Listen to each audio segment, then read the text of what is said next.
Also es wird immer meine Familie bleiben, die Spieler drumherum, die Mitarbeiter, alle.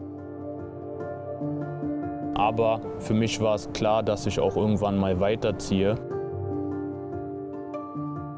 Aber deswegen ist die Zeit hier für mich nie vergessen oder die Leute, die werden immer in meinem Herzen bleiben.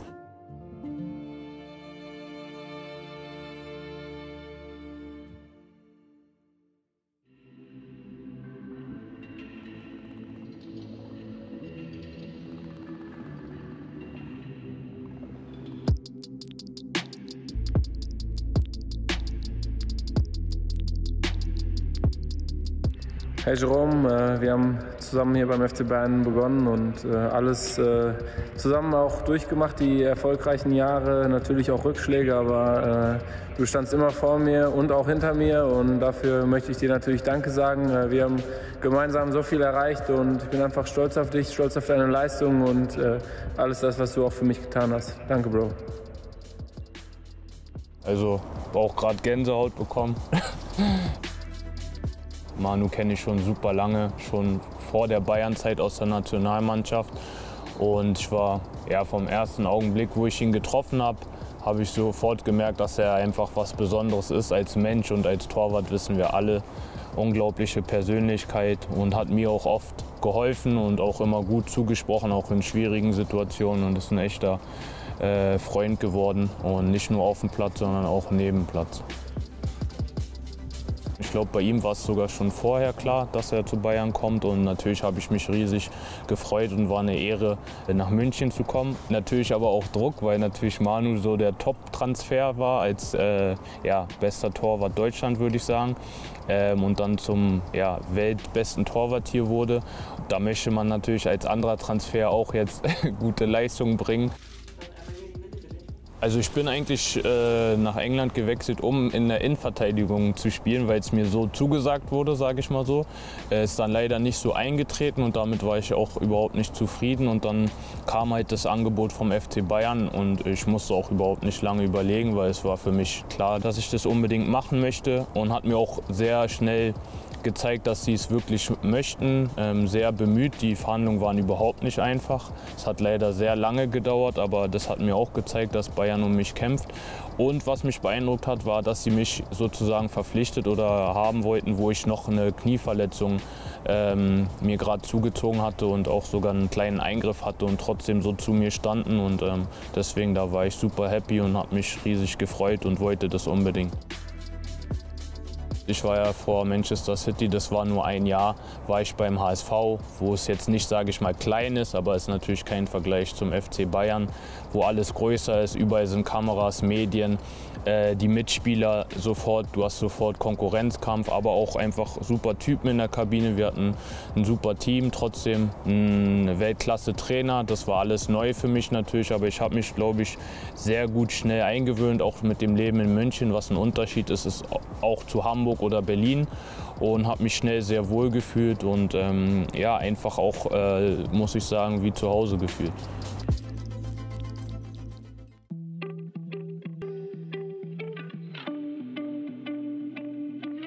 Hey Jerome, ich möchte mich einfach bei dir bedanken, nicht nur für deinen wunderschönen Pass auf Frank im Champions League Finale, aber vor allem für die schöne Zeit zusammen. Viele Jahre, wir haben viel zusammen erlebt. Vor allem viele Höhen natürlich, aber auch einige Tiefen. Aber was für mich immer bleibt, ist, du warst ein super Mitspieler, aber für mich immer noch wichtiger. Du warst ein toller Mensch, auf dich war immer Verlass. Und deswegen nochmal vom ganzen Herzen Dankeschön für alles und ich wünsche dir und deiner Familie alles Gute für die Zukunft. Bleib wie du bist und dann sehen wir uns wahrscheinlich bald wieder. Liebe Grüße aus Holland. Ja, der Pass, das weiß ich noch, der kam von mir. Ich weiß auch noch im Spiel, ich bin schnell zum Ball und habe schon, ich hatte einfach schon gesehen, dass Frank eigentlich weiß, was ich vorhabe, weil es natürlich kurz vor Ende vom Spiel war. Da hieß für mich nach vorne den Ball bringen, er ist super reingelaufen und der Ball hat zum Glück genau gepasst und der Rest ist dann natürlich unglaubliche Klasse von den beiden, wie sie es ausgespielt haben, aber klar habe ich mich gefreut, dass ich den Anstoß gegeben habe. ob Arjen oder Frank mehr vielleicht im Training als im Gym, der auch immer gezeigt hat, er will gewinnen. Und im Training Arjen, im Gym unglaublich, da kann man sich ein Beispiel nehmen. Hat mich auch persönlich geprägt für die Zukunft danach. Und ich bin auch so eine Person wie Arjen. Ich hasse es zu verlieren, das im Training diskutieren. Aber ich glaube, das gehört dazu, das bin ich einfach. Das gehört zu mir dazu, zu meiner Spielart und zu meiner Mentalität. Und ich glaube auch, dass es der Mannschaft immer ganz gut getan hat. Also es war sicherlich einer der wichtigsten Spielzeiten, gerade mit dem Hintergrund, dass es hat ganz gut angefangen, die Saison für mich. Und dann hatte ich irgendwie im Champions League letzten Gruppenspiel, glaube ich, eine rote Karte, wo Jupp dann mega sauer war auf mich und ich dann auch so ein paar Spiele nicht von Anfang an gespielt habe. Und das hat mir geholfen, weil ich habe dann mit dem Peter Hermann noch mal so ein paar Details trainiert. Es hat mich noch mal mehr motiviert und ich kam dann habe noch mal einen Schub bekommen und bin auf ein anderes Level noch mal gekommen, würde ich sagen. Und ja, die Saison dann ist natürlich unglaublich durch den Champions League Gewinn, aber die ganzen Titel, die wir da gewonnen haben, das war, als ob wir uns in so einen Rausch gespielt haben. Und der erste Sieg in der Champions League, das wird immer was ganz Besonderes bleiben.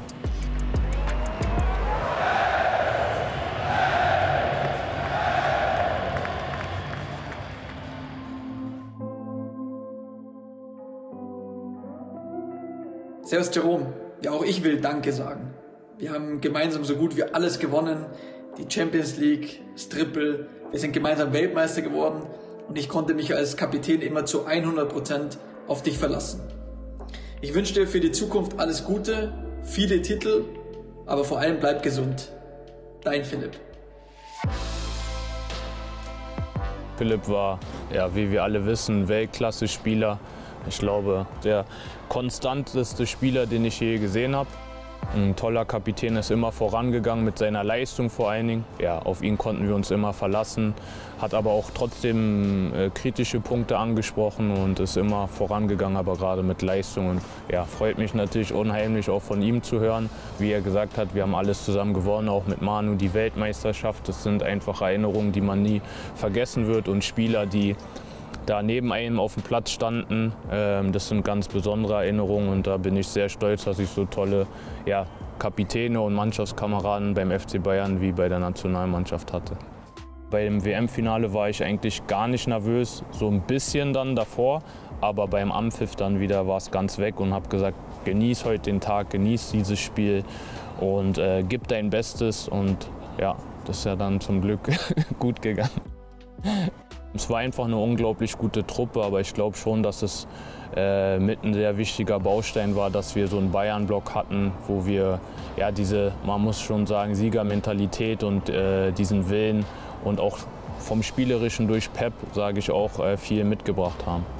Pep war unglaublich wichtig, weil er so viel Neues mir gezeigt hat, was andere vielleicht gar nicht so sehen beim Fußball, weil Pep ja wirklich wirklich im Detail arbeitet, ob Spielaufbau, Ballannahme, welchen Fuß spielst du an, wo ist der freie Raum, wie bereitest du einen Angriff vor, auf einer Seite, rechts hinten wollte er, dass wir links vorne den beenden. Also so ganz verschiedene Sachen, dass man besser wird, Technik, Ballannahme, Passspiel im Training, es war immer was los und einfach schade in der Zeit, dass wir nicht die Champions League gewonnen haben, so unglücklich immer ausgeschieden sind, weil wir waren ja wirklich nah dran und haben wirklich einen anderen Fußball gespielt, also ich glaube einen sehr attraktiven fürs Publikum.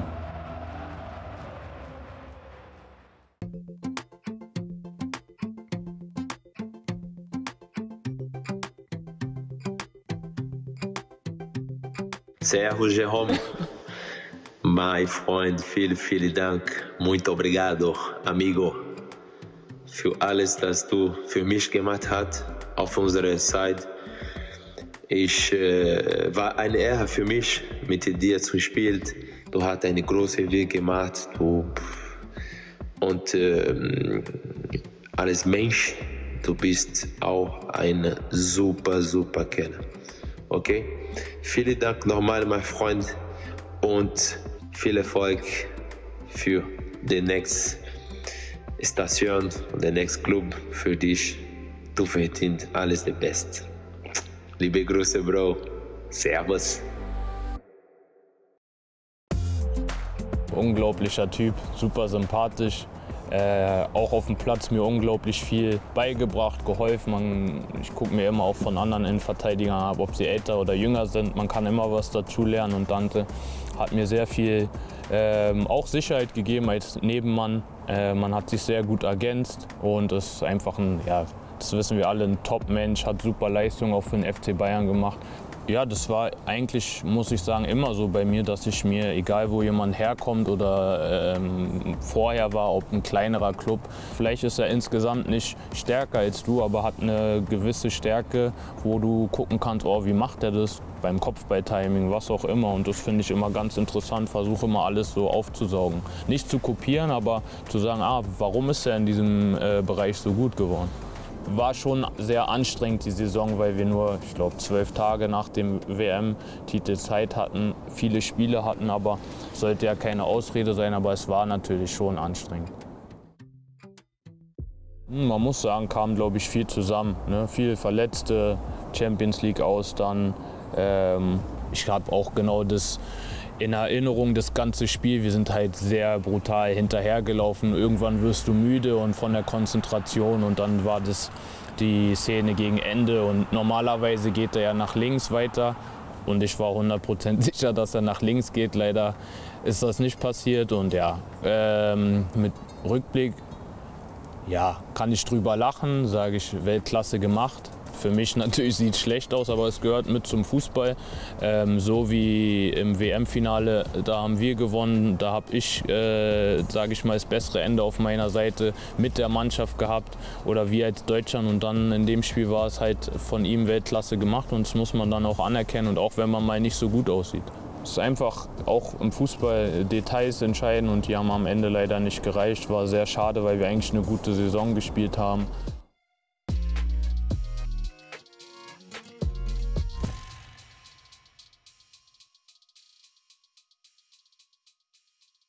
Hey Jerome, auch ich wollte Danke sagen für eine Weltklasse gemeinsame Zeit. Ich glaube, wir konnten den einen oder anderen Titel miteinander einfahren.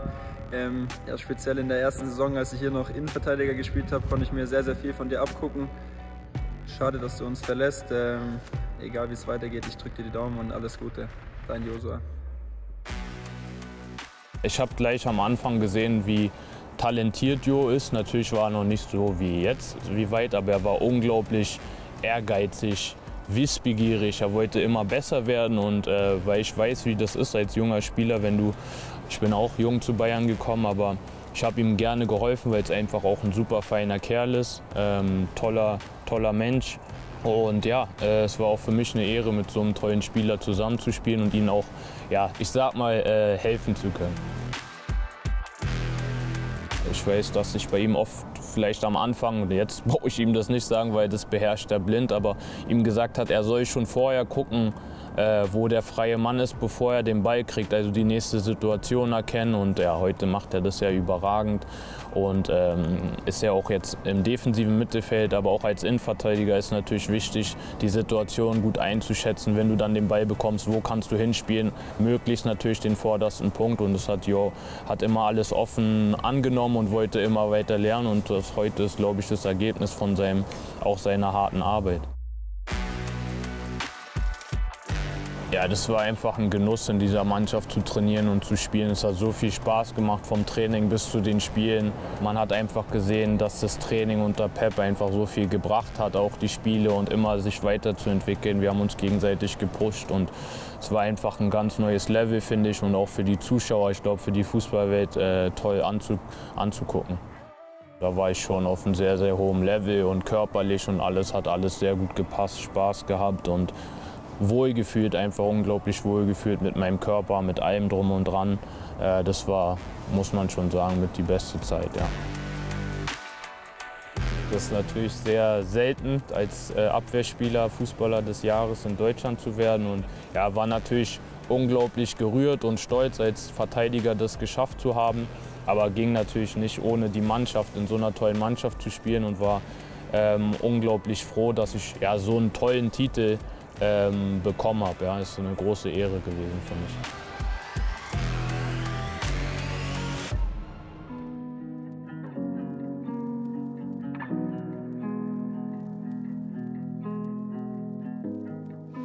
Hallo Jerome, ich bin Katrin aus Berlin und da sich deine Zeit beim FC Bayern jetzt leider dem Ende zuneigt, wollte ich dir eine kurze Nachricht schicken. Du bist und warst nicht nur ein toller Verteidiger auf dem Platz, sondern du verteidigst deine Werte und das, woran du glaubst, auch neben dem Platz. Damit meine ich ganz besonders deinen Einsatz gegen Rassismus. Du hast bereits vor Jahren dich öffentlich gegen Rassismus positioniert, als viele andere noch gar nicht gemerkt haben, dass es überhaupt ein Problem ist. Und für jemanden wie mich mit Migrationshintergrund und eigenen Rassismuserfahrungen war das sehr wichtig, weil ich mich einfach nicht alleine gefühlt habe und sozusagen einen Verbündeten in dir hatte. Nicht nur dafür, aber besonders dafür möchte ich dir ganz herzlich danken. Ich wünsche dir alles Gute bei dem, was jetzt kommt und bedanke mich für 10 tolle Jahre beim FC Bayern. Ja, also muss auch sagen bei der Nachricht, dass ich Gänsehaut bekommen habe, weil es mich unglaublich berührt. Vielen Dank für so eine tolle Nachricht und ja, gerade zu dem Thema Rassismus ist ein sehr, sehr wichtiges und schwieriges Thema. Auch in der Kabine manchmal, wo wir drüber sprechen. Mich hat auch mal Josh und Leon gefragt, wie das ist, ob ich es erlebt habe, so ist es schwer nachzuvollziehen, sage ich, für Leute, die es vielleicht nicht miterlebt haben persönlich. Deswegen kann ich das ganz gut erklären und versuchen, vielleicht jemanden, der nicht mit Rassismus zu tun hatte oder hat, zu erklären. Und für mich war es immer wichtig, mich dafür einzusetzen von vornherein, weil es einfach wichtig ist und Deutschland so ein tolles Land ist. Ich glaube, es ist immer noch leider zu sehr präsent, zu sehr Thema und man muss weiterhin gegen arbeiten, nicht weggucken. Ich habe jetzt gerade vor kurzem dieses schlimme Video gesehen, was war das, S-Bahn oder so. Also da weiß ich nicht, da zittern die Finger, weil man irgendwie nicht dabei ist und dem Jungen helfen kann und sowas ist, ja, da genau so eine Sachen muss man in den Griff bekommen, dass sowas gar nicht mehr passieren kann. Klar, du kriegst ja immer Gegenwind, ne, von irgendwelchen Leuten, die dann sagen, oh, der macht sich wichtig, was will er oder so, der hat doch gar nichts damit zu tun, der spielt doch in der Bundesliga, der weiß gar nicht, was Rassismus ist oder sollte man nicht übertreiben und so Sachen. Das wird es immer geben, wenn du eine Person in der Öffentlichkeit bist. Wird es immer Kritik geben, jemand wird eine andere Meinung haben. Mir ist es wichtig, immer da geradeaus rauszusagen, was ich fühle. Und auch bei Frau Merkel war super wichtig und interessant für mich der Termin. Toller Austausch mit ihr und dann auch in Berlin viele Aktionen und bin immer noch weiter dran. Immer wieder mit neuen Themen, mit verschiedenen Personen versucht man was aufzubauen. Klar, jetzt Corona nicht so einfach, aber auch für die Zukunft möchte ich gerne in Berlin und auch wenn es geht, dann in München was in die Richtung machen. Und muss man immer gucken, was möglich ist.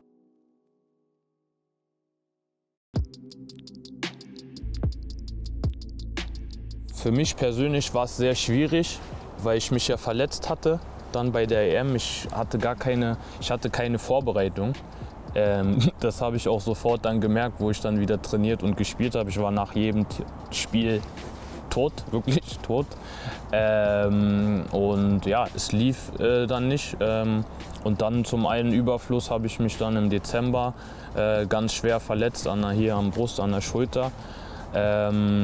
Ja, eine, sage ich mal, vermeidbare OP gehabt und das hat mich total aus der Bahn geworfen, muss ich sagen, im Nachhinein, weil OP 3-4 Monate raus und danach habe ich ein Jahr gebraucht, bis ich wieder mich so gefühlt habe wie vorher, vom Körperlichen, vom Laufen, weil davor, ich habe zwar dann wieder gespielt, aber ich hatte überhaupt nicht mein Gefühl wie vorher, weil ich hatte viel weniger Kraft auf der rechten Seite, bin müde geworden, habe meine Schulter so angezogen, habe Muskelverletzungen bekommen und dadurch auch klar konnte ich nicht die Leistung bringen wie vorher. Und ich glaube, man weiß selber, wie das ist, wenn du vorher was gewohnt bist und dann es klappt nicht, weil du kannst es einfach nicht vom Körperlichen hinkriegen, dann frustriert es dich, du verletzt dich, du willst schnell zurückkommen, bist dann schnell zurück vielleicht, aber verletzt dich wieder, weil dein Körper in Unbalance ist.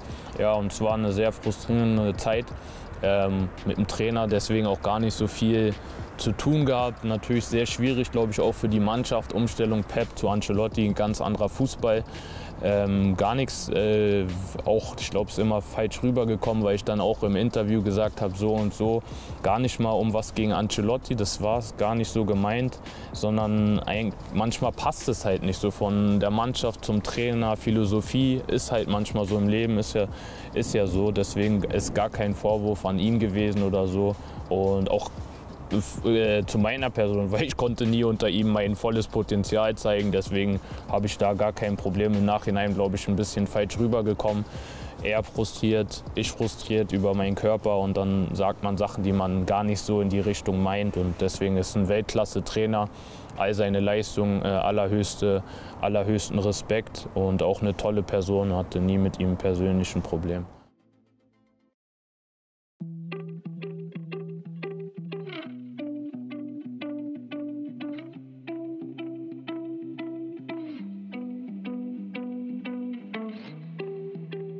Servus Jerome. Wahnsinn, wie die Zeit vergeht.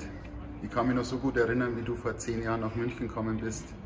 Im Gepäck hast gehabt deine 2 kleinen Töchter. Deine Anfangszeit bei Bayern, die war wirklich wahnsinnig erfolgreich. 2013 hast du dann schon Champions League gewonnen, Meisterschaft, Pokal und 2014 dann die Weltmeisterschaft. 2016 bist du dann auch noch Spieler der Saison geworden. Das als Innenverteidiger muss ich schon sagen. Absoluten Respekt davor. Aber ab 2016 ist es für dich auch sportlich ein bisschen schwierig geworden. Da hast du dann schwere Muskelverletzungen gehabt. Was halt bei dir das Schöne ist, du hast es immer angenommen und hast dich immer wieder zurückgekämpft.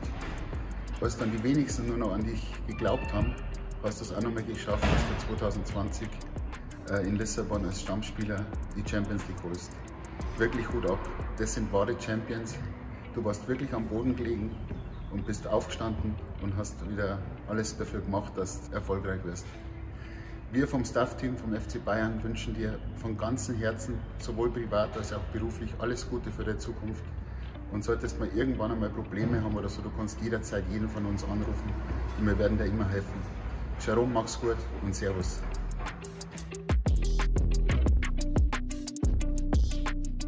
Also Christian Huhn, ich nenne ihn Chicken, wir alle nennen ihn Chicken, ist einfach für mich eine super, super wichtige Person in meinem Leben, weil er seit 2009 in meinem Leben ist, als Physio, aber auch als Freund. Und ohne ihn hätte ich das gar nicht all die Jahre so geschafft, weil er kennt meinen Körper in- und auswendig. Ohne ihn in den schwersten Zeiten, er ist überall hingekommen mit mir. Zur OP, hat mich, wo keiner, sage ich ehrlich, keiner mit mir zum operierenden Arzt gefahren ist, ist er gekommen. Ich hatte 39 Fieber, ist mit mir zum Arzt gefahren, der ist für mich überall durchgegangen. Also auf den kann ich mich immer verlassen und bin unglaublich dankbar, dass er mir bei allem geholfen hat. Ob es gut lief, ob es schlecht lief, also er war immer da, ich kann mich immer auf ihn verlassen und da bin ich unglaublich dankbar, weil er ist super wichtig und der ganze Staff auch vom FC Bayern, bin immer dankbar für alles, was sie, ja, wo sie mir geholfen haben. Deswegen ohne Physio und alles geht es nicht, auch für einen Spieler.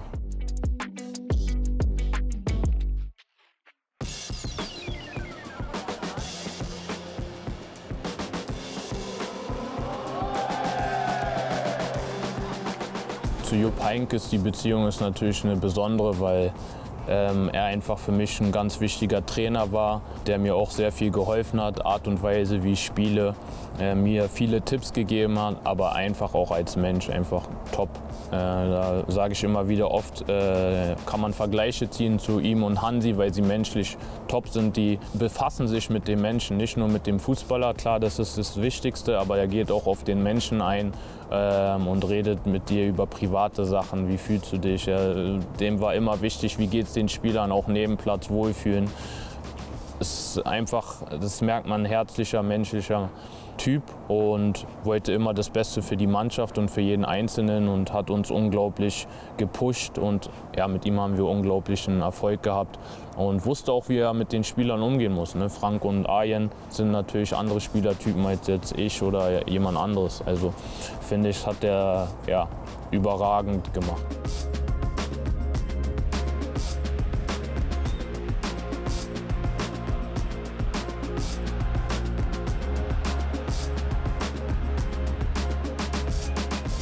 Muskel leider gerissen, ja, unglaublich enttäuscht, frustriert gewesen, weil es lief eigentlich so gut und hatte auch ein gutes Gefühl. Ja, sehr schade, aber dann auch, wie wir da ausgeschieden sind, das kann man nicht verstehen. Aber im Nachhinein trotzdem unheimlich dankbar für diese Zeit und auch unter ihm nochmal, der auch gesagt hat, also ungewöhnlich, hat zu mir gesagt, wo er kam, hat gesagt, Jerome, du trainierst jetzt erstmal 4, 5 Wochen richtig an deiner Fitness. Ich will, dass du richtig fit wirst. Du wirst auch nicht jedes Spiel spielen, du wirst auch nicht die wichtigsten Spiele spielen, sondern es geht darum, dass ich dich auf ein Top-Niveau kriege. Hat er auch gemacht.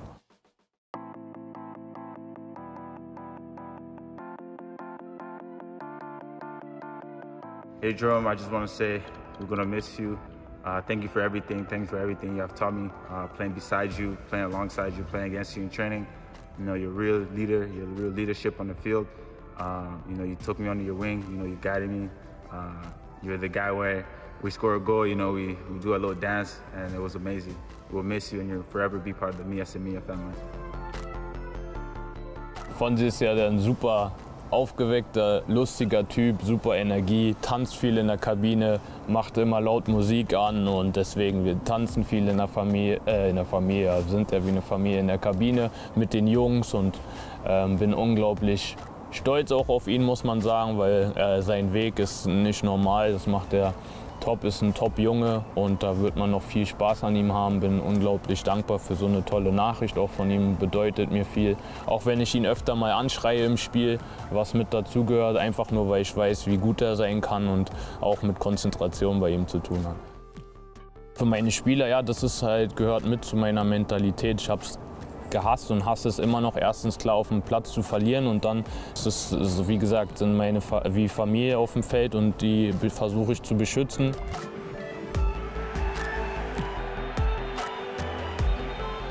Und auch im Nachhinein weiß ich oft mal vielleicht ein bisschen zu doll, zu energisch, kriege auch mal gelb, wenn ich da auf den Schiedsrichter zulaufe und schreie.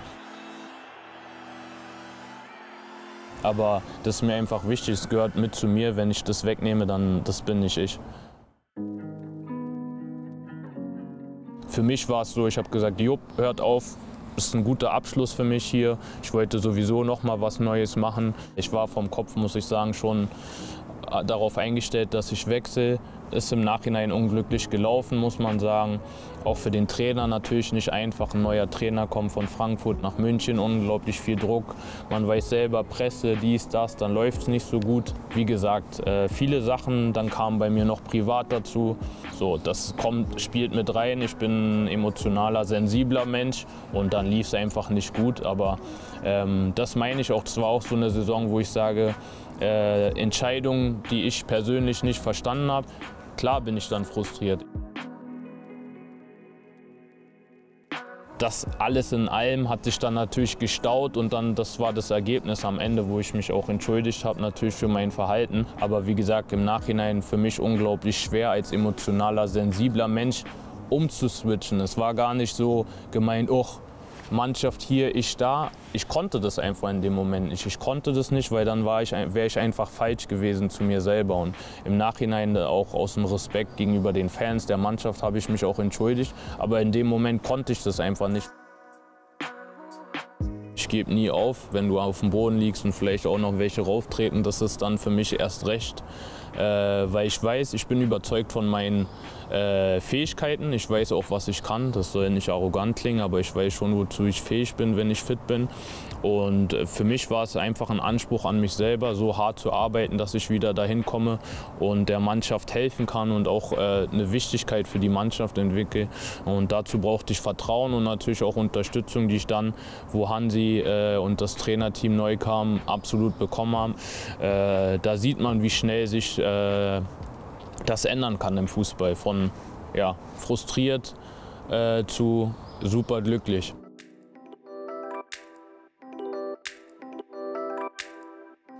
Hey Jerome, hier ist dein David. In erster Linie möchte ich mich natürlich bedanken für die unglaublichen schönen Momente, die wir, glaube ich, gemeinsam in den letzten 10 Jahren hatten. Auch wenn es am Anfang ein bisschen schwierig war, weil wir, glaube ich, ein paar Probleme hatten, was die Sprache betrifft. Heute tust du dich da auf jeden Fall viel besser, meinen Dialekt oder meinen Akzent auch irgendwo zu verstehen. Ja, ich glaube, dass du wirklich sehr stolz auf dich sein kannst. Was du in deiner Karriere geleistet hast, ist unglaublich. Du hast alles gewonnen und alles erreicht, was man im Fußball erreichen kann. Und dafür natürlich nochmal Glückwunsch und da kannst du wirklich sehr stolz auf dich sein. Danke auch, glaube ich, sehr speziell für die Zeit, wo wir gemeinsam in der Innenverteidigung standen, wo ich wirklich sehr viel lernen konnte von dir, sehr viel mitnehmen konnte von dir. Und ja, für deine Zukunft wünsche ich nur das Beste. Bleib gesund, alles Gute, Arginin, und wir bleiben in Kontakt. David ist einfach nochmal eine besondere Person für mich, ein besonderer Mitspieler seit Anfang an. Ja, ein ganz enges Verhältnis, ein toller Mensch auf dem Platz und neben dem Platz. Bin unglaublich dankbar, auch wie gesagt, auch wie Manu und andere. Der war immer da in schwierigen wie in guten Situationen, haben jeden Tag lachen zusammen, haben Spaß, aber auch wenn es mal nicht so schön ist, war er der Erste, der zu mir kam und da sieht man, ja, was für ein Mensch er ist. Am Anfang, ich habe gar nicht verstanden, was der da geredet hat mit seinem Akzent. Das habe ich nicht verstanden. Manche Sachen, wenn er Sätze gesagt hat, habe ich nur die Hälfte verstanden. Und dann habe ich ihm gesagt, was sprichst du für eine Sprache? Und da hat er gesagt, ja, ich komme aus Österreich und hier und da. Ich habe gesagt, ja, sprich doch mal ordentliches Deutsch.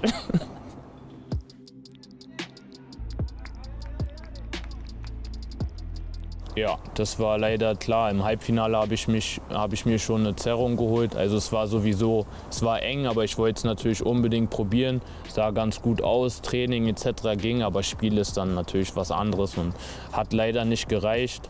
Aber trotzdem bin unglaublich stolz, dass ich in der Champions League bis zum Finale dabei sein konnte. Dann klar raus, aber Niki hat das dann super gemacht, auch nach einer langen Verletzung. Und das zeigt einfach den Charakter vom FC Bayern. Die Spieler, die Mannschaft und dass wir da den Titel gewonnen haben, war natürlich ja, unglaublich nach so einer, sage ich, letzten Saison und dann so eine erfolgreiche Saison und so auch wieder, ich habe einfach wieder unglaublich Spaß gehabt am Fußball.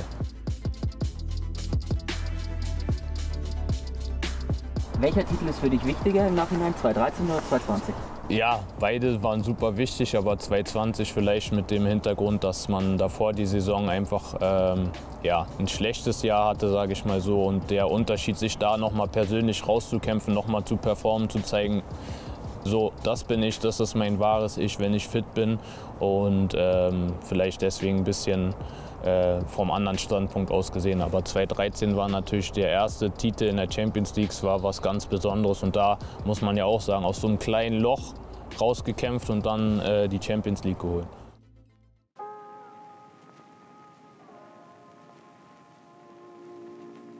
Jo, Jerome, Bruder, auch ich wollte Danke sagen für das Jahr, was wir zusammengespielt haben. Es ist lange her gewesen, wir haben ja in Hamburg schon zusammengespielt und es war mir eine Riesenfreude, wieder mit dir hier zusammen zu spielen. Wir haben viel Spaß gehabt, wir haben gut zusammengearbeitet, viel gelacht und ich muss sagen, du hast definitiv deine Fußstapfen hier hinterlassen. Großen Respekt für diese Leistung. Ich hoffe, wir halten den Kontakt. Ich wünsche dir alles Gute für die Zukunft und ja, wie gesagt, Respekt, ne? Peace out, Bruder, und bis bald. Ja, das ist Wahnsinn, weil Chupo kenne ich schon, wie gesagt, aus Hamburger Zeiten, habe seinen Weg auch immer verfolgt. Wie man auch jetzt sieht, wo Levi ausgefallen ist, unglaublich wichtig, gute Technik und schießt auch seine Tore. Ein toller Mensch, ein toller Mitspieler und tut dem FC Bayern sehr, sehr gut. Ja, jetzt brauchen wir auch nicht drüber reden. Gegen Paris, sag ich, hätten wir einen Spieler mehr gehabt von den 3 Verletzten, hätten wir das auch geschafft, sag ich.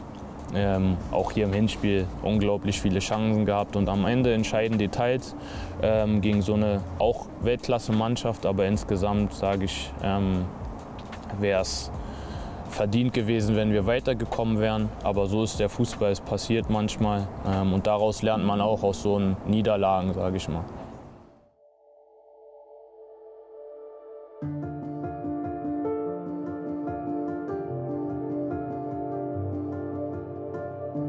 Für mich war es klar, dass ich auch irgendwann mal weiterziehe.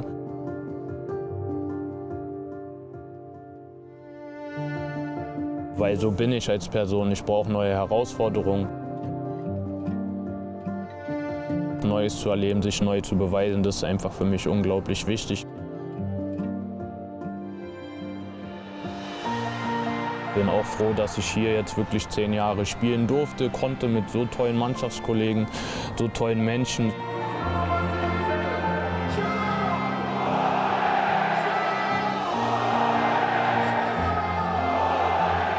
Ja, ich bin einfach unglaublich dankbar dem Club, jeden Einzelnen im Club, Menschen, dass ich diese unglaubliche Zeit hier miterleben durfte, ein Teil von sein durfte.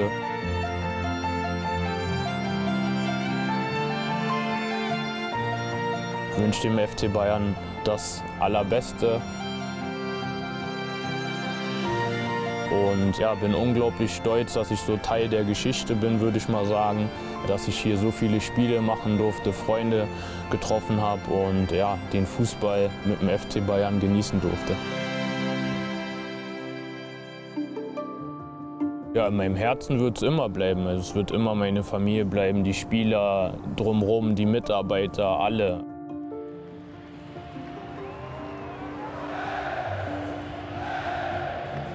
Es war einfach eine unglaublich intensive und schöne Zeit auch.